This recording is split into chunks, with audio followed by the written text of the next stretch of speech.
Mama Mitch, nag-isa na tayo ng bawang sibuyas, luya. Lalagay na natin yung complete. Rekado na rin yan. Mga seasoning, may paminta. Isang haluin muna natin. Isang kutsa.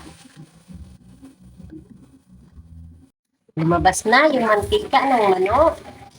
Maglalagay na tayo ng unang gata. Hindi chicken curry yan. Pakuluin na muna natin. Ilalagay na natin yung patatas, carrots. Ilalagay na natin yung bell pepper. Ilalagay na natin yung katong gata, pampasarap.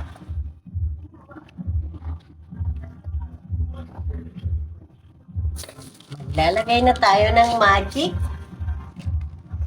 para ma-magic yung sarap. Takpan muna natin. Maglalagay na tayo ng green peas. Dadagdagan natin ng cubes. Ilalagay na natin yung pineapple. Tama. Pininyahan manok yan. Yan ang ulam namin ngayon.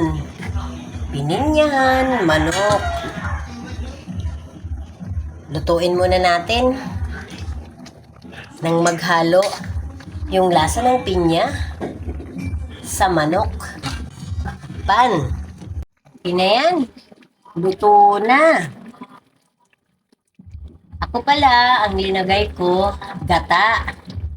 Pwede naman dyan gatas. Luto na to. Sasali na natin. Maraming salamat sa mga followers and mga viewers ko na patuloy na sinasamahan ako sa pagluluto.